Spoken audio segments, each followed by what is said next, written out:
All right, good afternoon. Welcome to the Institute on World Affairs lecture series, the New Economic Order. Today's last day. We'll have one more lecture this evening with Hazel Henderson. Her lecture will be Redefining Wealth and Progress.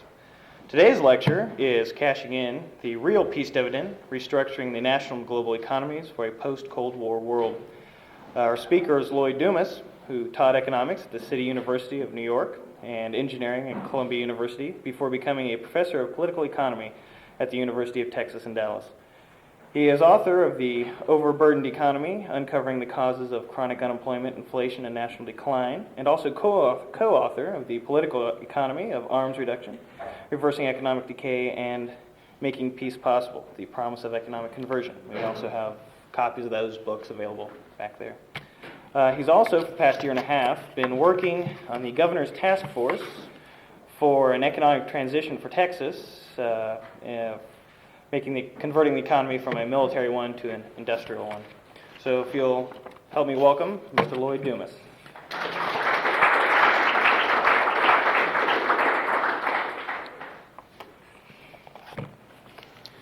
The past few years have been testament to how rapidly change can occur when a corner is finally turned. The major threat that drove American foreign policy and conditioned the nation's allocation of its key economic resources since the end of World War II, the military threat posed by the nations of the Warsaw Pact, has disappeared. Yet the world hasn't miraculously become a peaceful and harmonious place. Great challenges still face us on a global scale. But the greatest challenges to the security and prosperity of the nation are now economic and environmental, not military. To avoid getting stuck in the past and missing a chance to build a more prosperous and secure future, we have to change our direction as the world changes, as the nature of the problems change. Times of transition are always difficult. They require us to develop a vision of where we want to be, and just as important, a practical and effective strategy for getting there. To understand the extraordinary opportunities that these changes in the world have generated for us in the economic realm, we first have to understand the economic impact of the path we have been following. The economy is the part of society created to satisfy the human desire for material well-being. The material standard of living is certainly not all that people want or need. There's political freedom and security, spiritual and moral guidance, and so on. People have created a variety of social systems to try to achieve the different goals. Without attempting to rank them in order of importance or value, it's still possible to recognize that they are in fact different. When society allocates the limited resources it has available to a social system designed to satisfy one of these needs, it's by definition depriving the other social systems of access to those resources. That can't help but affect their ability to achieve the goals for which they were designed. For most of the past half century, under the imperative of the Cold War, along with a number of hot wars, the United States has given priority to the social system originally intended to provide for the nation's security, the military, and its support systems in science and industry. Although the output of the military sector has never been more than 12%, and has often been more like 6 to 8% of total U.S. output, as measured against our GNP, it has laid claim to a much larger fraction of some of the nation's most critical economic resources. In particular, the use of large amounts of one of the most economically critical of these resources, engineers and scientists, has become the hallmark of modern military development and production. There, the number isn't 6% or 8% or even 12%. It's more like 30%, perhaps even higher. These people have tended to be the best and the brightest of our engineers and scientists simply because salaries and facilities have been better in the military sector given their lavish funding. In effect, this means that the 30% of the nation's engineers and scientists the military sector has claimed may actually represent 40 or even 50% of the nation's technological talent. But why are engineers and scientists so critical to the economy? The answer is they are the resolution of an important economic dilemma. The vast majority of people in every country earn the largest part of their income in the form of payment for their labor, that is, wages and salaries.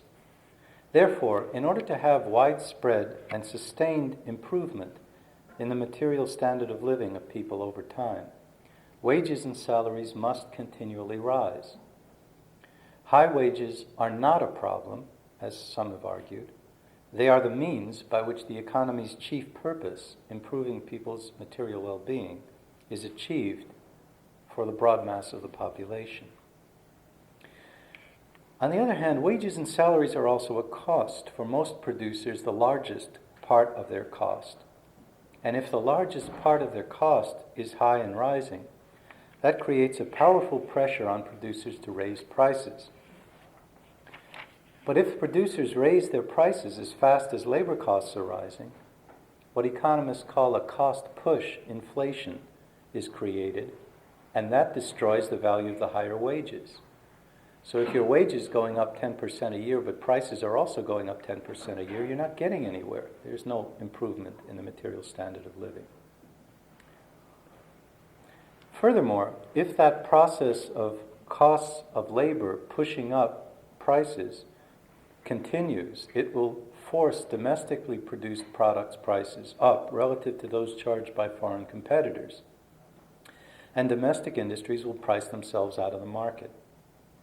The loss of markets leads to unemployment. It also leads to imports rising relative to exports because domestic consumers increasingly find foreign products a better buy, cheaper, better quality. And people abroad find the same thing. So they stop buying products produced in your country and start buying products produced elsewhere. Therefore, your people buy more foreign products, imports rise. People elsewhere buy less of your products, exports fall.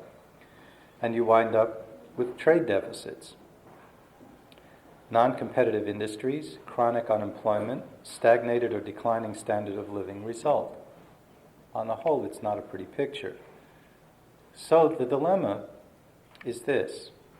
How can you have high and rising wages and salaries without forcing prices up?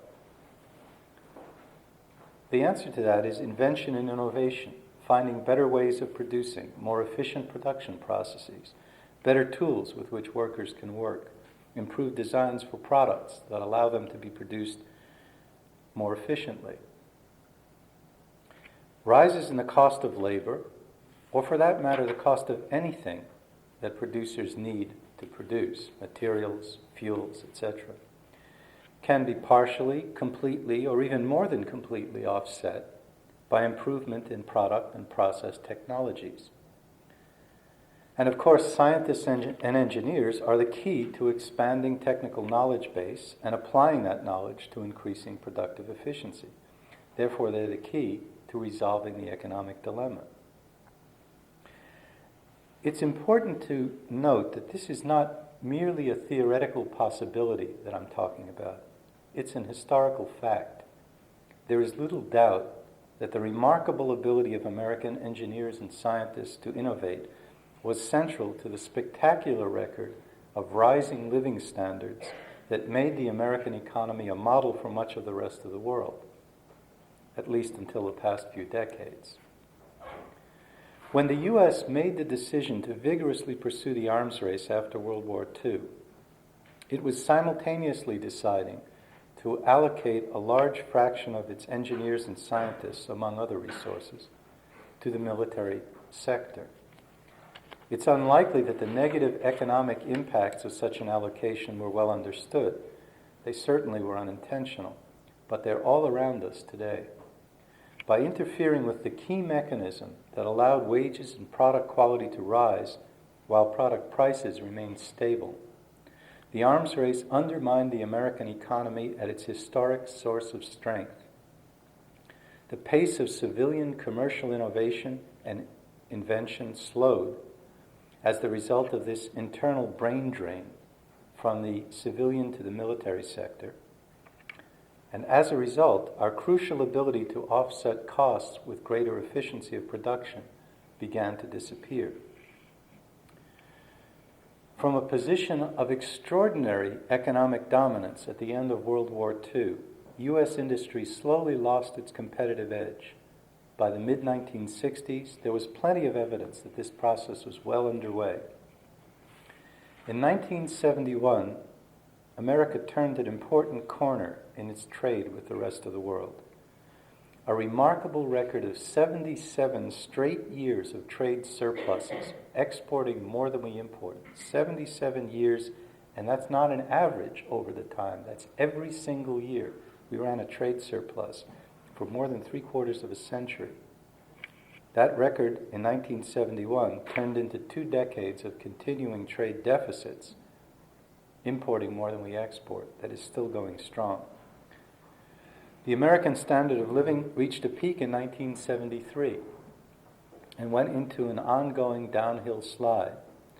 Within a decade, it was painfully clear that the historic pattern of rising living standards had indeed been reversed, as real income fell about 5% over that first decade.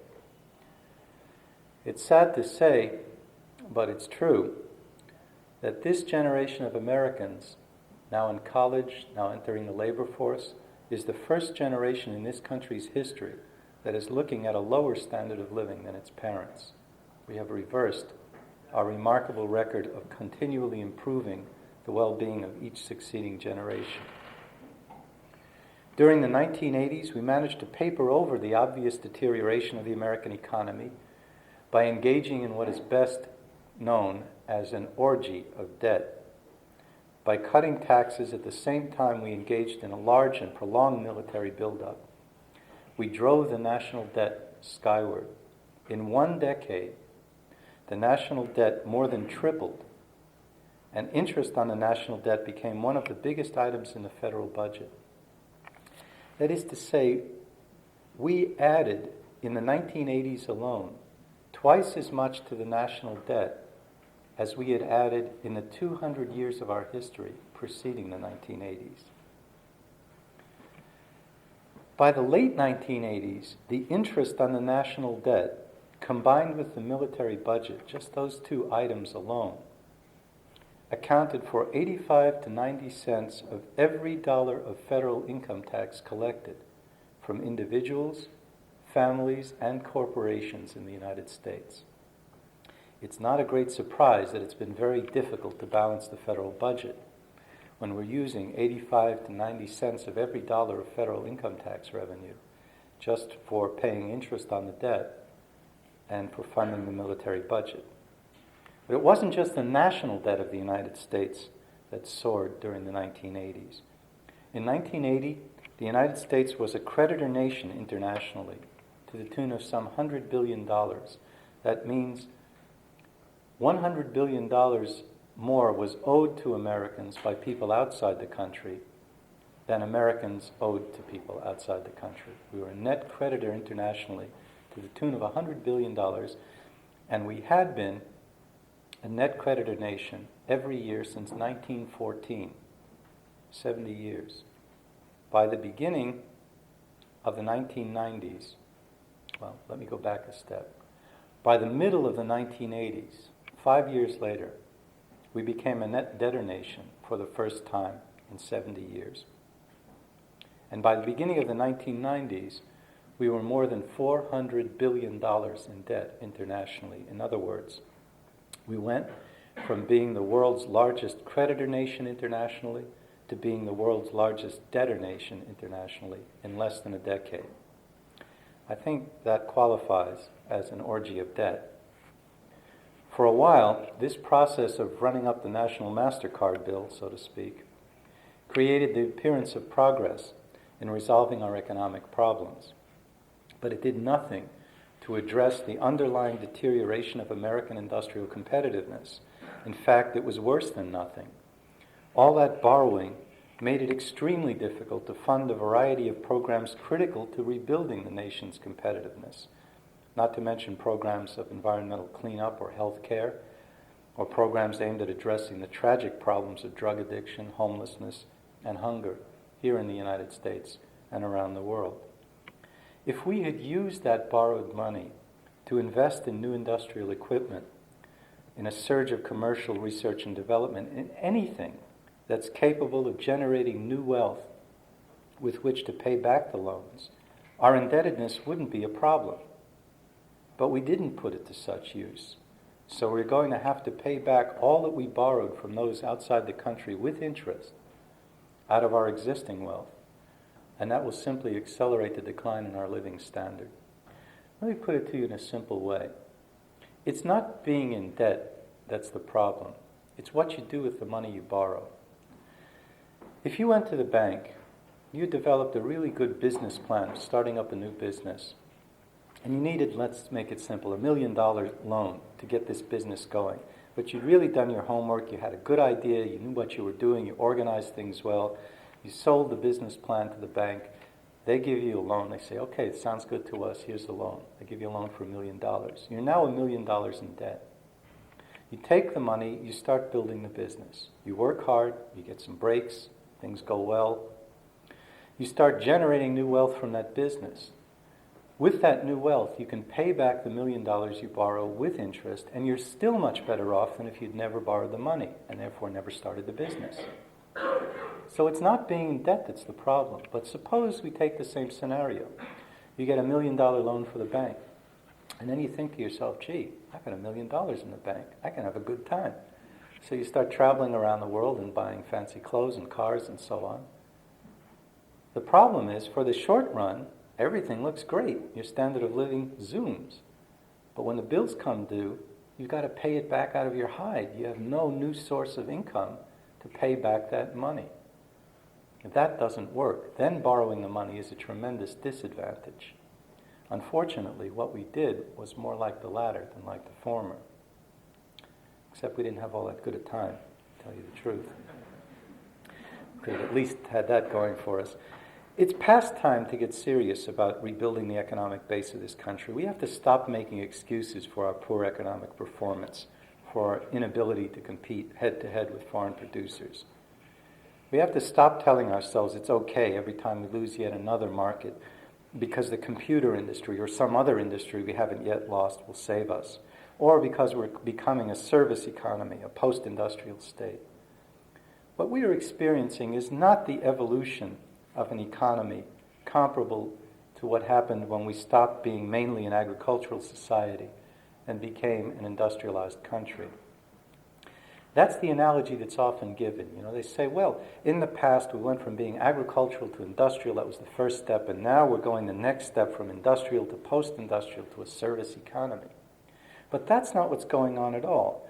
When we made the transition from an agricultural society mainly to an industrialized nation, there was a tremendous growth in agricultural efficiency that pushed people off the farms, and a tremendous growth in industrial productivity that pulled them into higher paying jobs in an expanding industrial sector.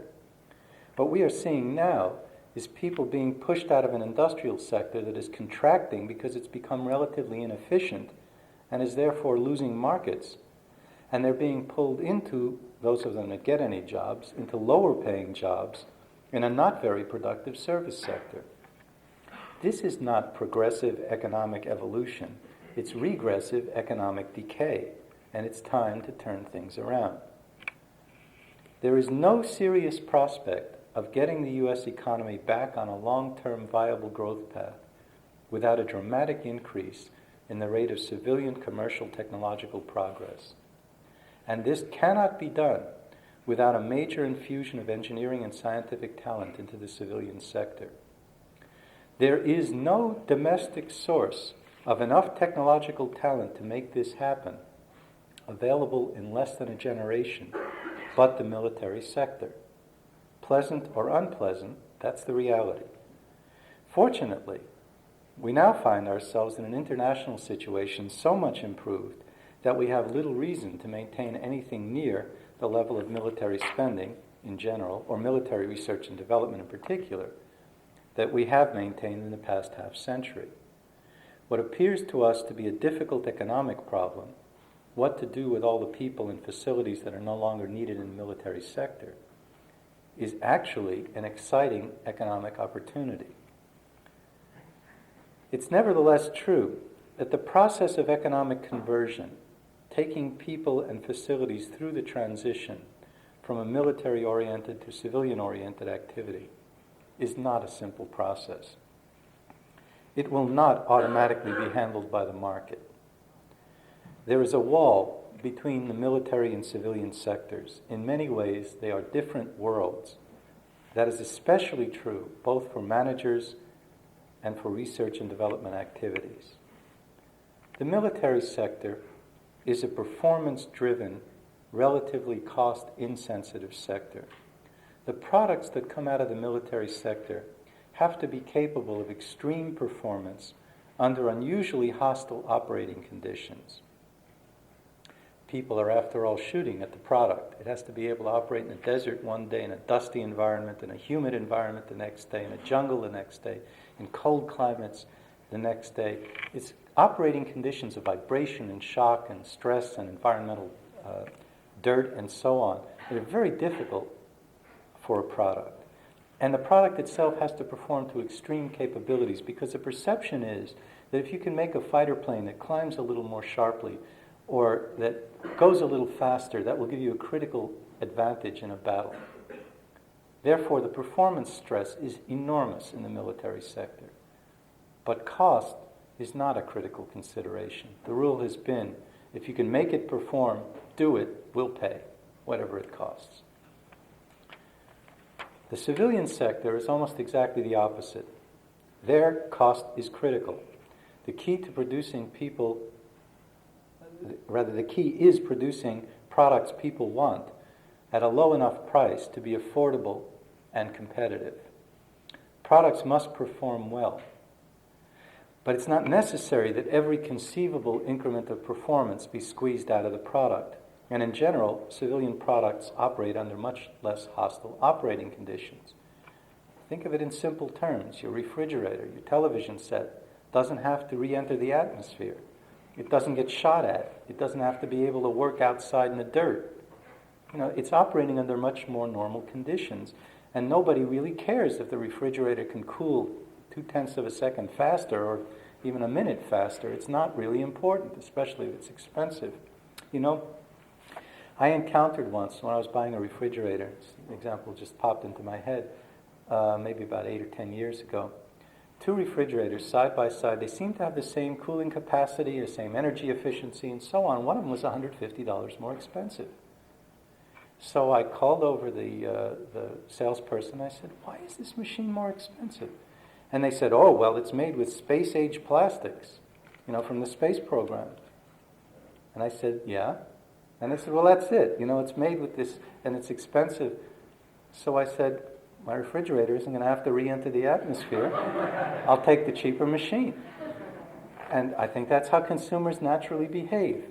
So if you're going to make that transition, you see these differences, among others, between the military and the civilian sector in its mode of operation, have tremendous impact on the day-to-day functioning of engineers, scientists, and of managers, depending on which business they're in. For example, military sector engineers are able to use the most exotic materials, and they have to specify, when designing products, very exact tolerances. What that means is, when an engineer, for instance, if an engineer is designing a product and there's a rod in the product that has to be 2 inches long, the engineer has to say this rod has to be 2 inches long. That's a specification, known as a spec in short. But they also know that it doesn't have to be exactly 2 inches long, so they'll write a tolerance. They'll say plus or minus 1/10 of an inch, 100th of an inch, 1,000th of an inch, which means how close you have to get to exactly 2 inches for it to work right. Well, in the military sector, engineers and scientists are used to designing with very narrow tolerances because of the extremes of operating conditions and performance requirements. To say it in very simple terms, things have to fit together very well. Everything has to be very precise. So they're used to specifying with very, very narrow tolerances. If you take the same engineer and you say design a refrigerator, it has a 2-inch rod in the refrigerator, they'll make the same narrow tolerance because that's what they're used to. And they know that works. And they don't even know what difference it makes to manufacturing cost to say plus or minus a 10,000th of an inch instead of saying plus or minus a 100th of an inch. But it makes a huge difference. Because if you have a very narrow tolerance, you're going to cut some of those rods a hair too small, and you have to throw them out. And some of them be a hair too long, and you're going to have to rework them, which is expensive. And you're going to need more expensive equipment to machine them that precisely. If you don't need that degree of precision, you shouldn't specify it. But if you don't even know what the relationship is between the tolerance, the margin of error, and the cost of manufacturing the rod, how can you take it into account? Military sector engineers don't know because they don't need to know. It's not part of their business. And the same thing is true with specifying materials. I'll give you a quick example. Grumman Aerospace once decided to go into the business of producing solar panels for people's houses. Now, solar panels for the roof, pretty simple business. It's a glass sandwich, basically, with a copper tube you run water through. Put a black backing on it, absorbs a lot of heat, heats up the water running through the tube. It's a simple solar panel. And it sits on somebody's roof. So the engineers, the aerospace engineers designing this, specified titanium for the material to be used for the frame. Because it's strong and it's lightweight and they're used to dealing with titanium. Well, titanium is perfectly fine, except it's extremely expensive. Aluminum is just fine, saving another few ounces doesn't mean anything when the thing is sitting on somebody's roof. But you're not used to working with this material, you're used to working with that material, you know it works well, so you say, let's use that. The result was they produced solar panels that were so expensive nobody could buy them. And they concluded from that they couldn't make a civilian product. But you see, that's wrong. That's a very common conclusion, and it's wrong. Because what it means is that people cannot be expected to move between these two worlds without some retraining and reorientation. It's not that their engineers were dumb or foolish. It's just that they didn't know what they didn't know. They didn't know this new business they had to operate in. And the same thing is true with managers. About a year ago, I had a lengthy conversation with Ross Perot in his office. It was way before the presidential craziness and so on that went on. And I wanted to talk to him about conversion issue for various reasons I won't go into now.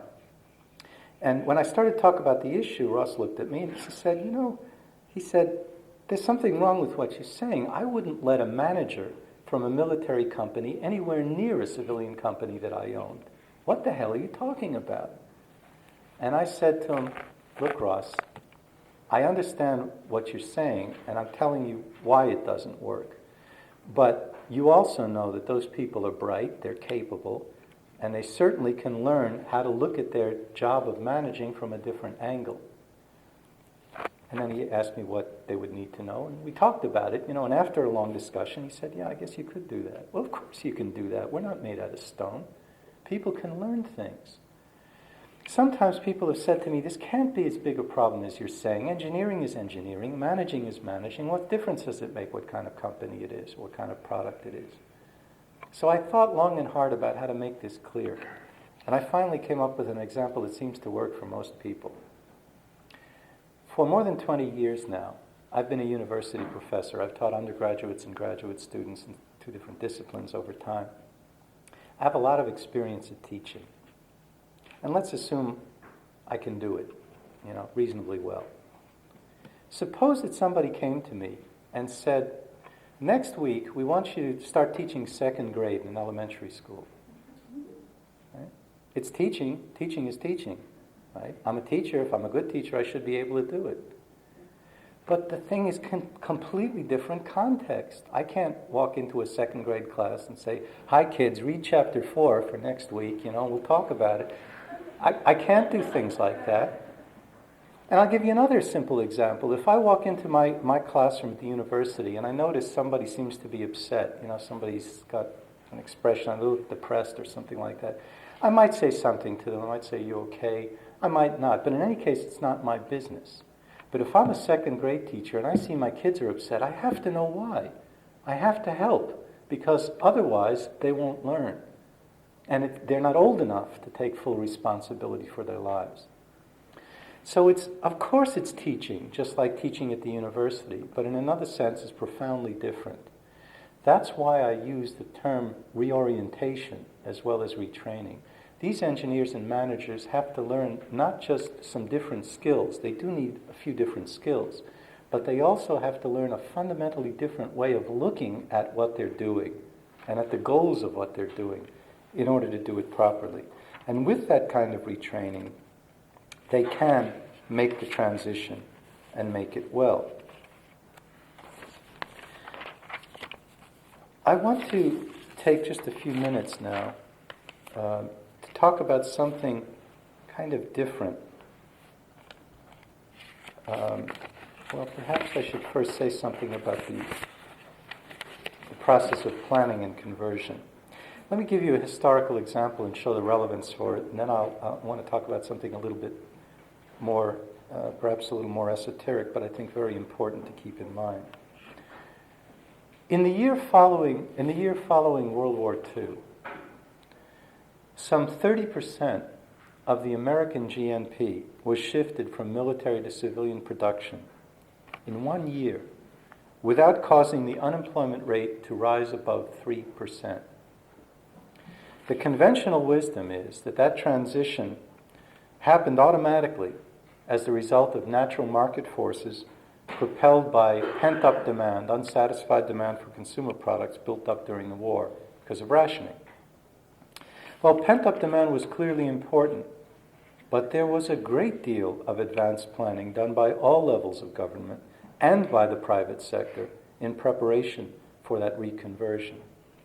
As early as 1943, many state and city governments set up agencies to plan post-war public works projects, to plan aid to private businesses, and to do vocational training.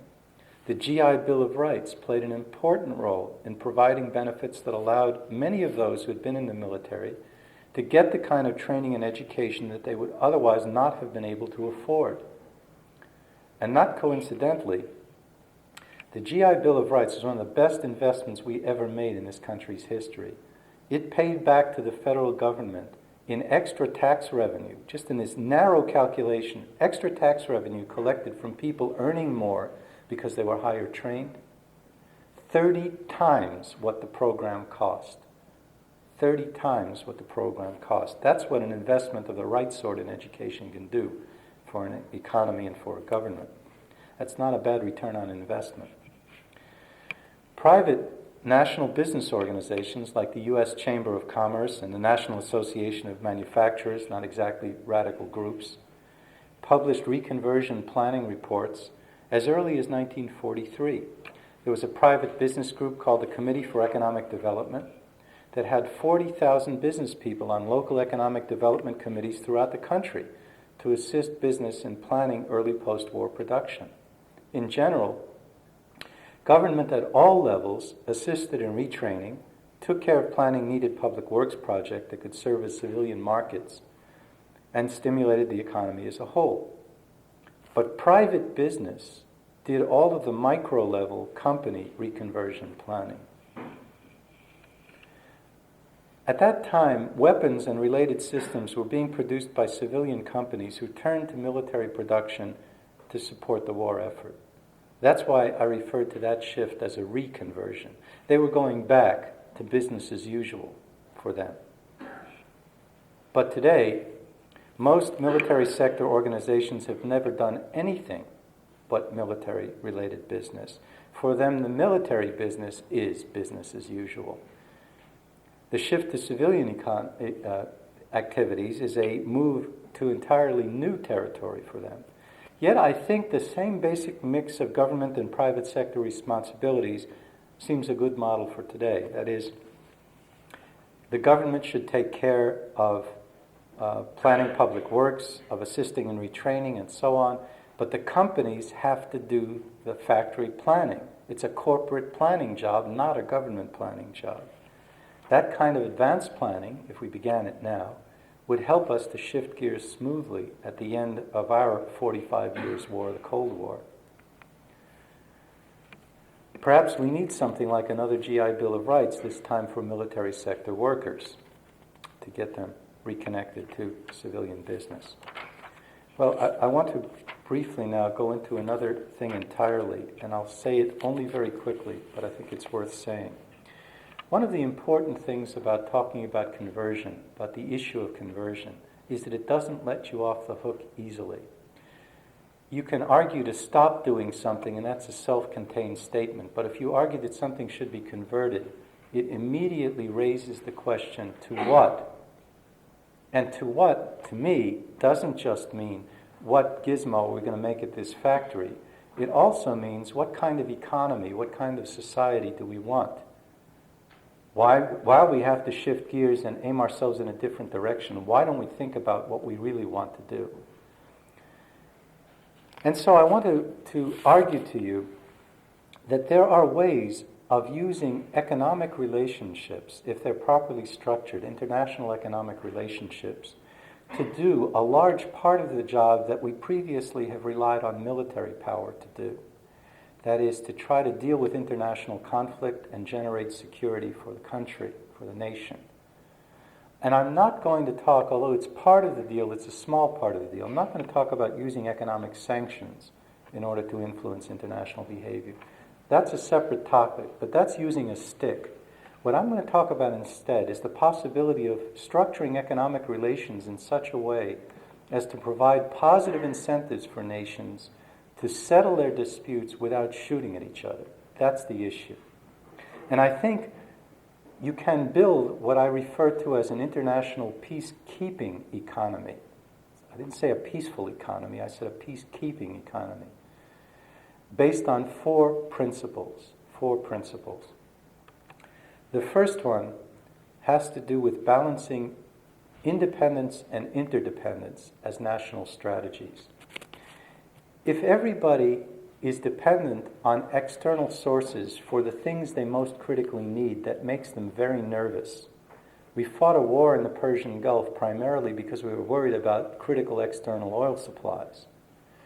If we had had a higher level of independence with respect to these critical goods, we wouldn't get so nervous about changes happening elsewhere. Now, I'm not saying that makes aggression okay. That's not the case. But what I am saying is that countries that feel dependent on external sources for absolutely critical things like food and basic energy supply are liable to get very nervous whenever changes occur and to overreact and try to force access to whatever those resources are. So we need to build the independence of nations on critical goods, but at the same time, we need to maximize their interdependence economically on everything else. Because another thing that helps you to avoid conflict is knowing that you need the other guys and they need you. And that comes to the second principle, that economic relationships should be relatively balanced. If you build a relationship which is exploitative, all the benefit is flowing in one direction. It makes people angry. The people who are exploited are angry and ready to disrupt the relationship the first chance they get. And it's expensive for the exploiter. We don't usually think about that. But the exploiter has to maintain a lot of force and control and attention and effort to keeping that other party under their thumb. It sounds hard to believe, but Adam Smith, the founder of capitalism, argued to the British 200 years ago that the best thing that Britain could do for its own economy was to get rid of the colonies and stop trying to dominate the world. He argued that Britain should sever those relationships with the colonies and trade with them as equal partners, that would be better for Britain, not just better for the colonies. Because, he said, in order to maintain these colonies, we have to have a huge military, we have to have all these colonial government establishments. We're draining Britain to keep these people under our thumb. We'd all be better off if we'd stop doing it. I'm sure that Lenin would have had an interesting reaction to the fact that that Smith was an anti-imperialist, but that's a separate matter. Balanced relationships create incentives for peace. And I'll give you one quick example, the European common market. If you were to go onto the street of any of the dozen common market nations today and interview people and just ask them what they thought the odds of a war between their country and any other common market country you want to name are in the next 50 to 100 years, they would laugh at you. They would say, you must be crazy. What kind of a stupid question is that? They don't even think in those terms anymore. But look at the history of those 12 nations. You're talking about France and Germany and Britain and Belgium and the Netherlands. Those countries have fought countless wars with each other over the centuries. They don't even think about shooting anymore, and they've still got plenty of conflicts. Why not? The simple answer, and there are many dimensions to the answer, but one of the critical things is that they've built a web of economic relationships among them that are balanced, essentially, and they all know that they have more to lose by disrupting those relationships than they could possibly compensate for, even by winning a war against the other one. So they don't think that way anymore. There's something of a model in that for the world in general, for the 21st century. I think we can do a lot more with it. And I'll just quickly state two other principles. We need to pay more serious attention to development because the poverty and frustration of so many of the world's people are a breeding ground for conflict and war. They can light the spark that will ignite a world war again, let alone all these terribly devastating local wars that are going on. We must take development seriously. It's in everyone's interest to improve their conditions. You cannot fight poverty and frustration with bullets. It's as simple as that. The only way to deal with this problem is by serious attention to development. It's in all of our interests, in the interest of peace and the interest of prosperity as well. And the fourth principle is we have to minimize ecological stress because that also creates major sources of conflict. From acute problems like Chernobyl, which generated a lot of hostility internationally, to chronic problems like acid rain, which has the United States and Canada screaming at each other from time to time. These long-term friends. We have to do something to avoid depleting our resources as rapidly and polluting our environment this much. We can build an international economy focused on these basic principles. And conversion of our military sector opens up an opportunity to aim ourselves in a very productive direction now that can not only deal with the re-employment of the people coming out of the military sector, but at the same time improve our national prosperity and our international prospects for a more peaceful world. Let me try to bring this to a close now. The potential positive long-run economic impact of the shift in resources that conversion implies is enormous in scale and global in scope. Nationally, it's the cornerstone of undoing the economic deterioration that has reversed the long historic pattern of improving living standards in America. The infusion of critical resources from the military sector to the civilian is the key to rebuilding America's economic future. And properly integrated with other development activities and guided by the principles of a peacekeeping international economy, it can create a powerful impetus to both economic prosperity and national security, to economic well-being on an international, national, and local level. The shift away from the military emphasis of the past is underway, and it should be sharply accelerated. Conversion offers a means to let us shift gears smoothly without serious disruption, but it isn't magic, and it isn't without cost. It has to be properly planned and carefully implemented. It's a complex process that cannot be done quickly and still be done well. There is therefore little to lose and everything to gain by beginning the process of conversion now, before all the cutbacks have been made, before all the treaties have been signed. Let's do it now. The vision of a more prosperous, peaceful, and secure world has sustained humankind through some of the darkest hours of its history.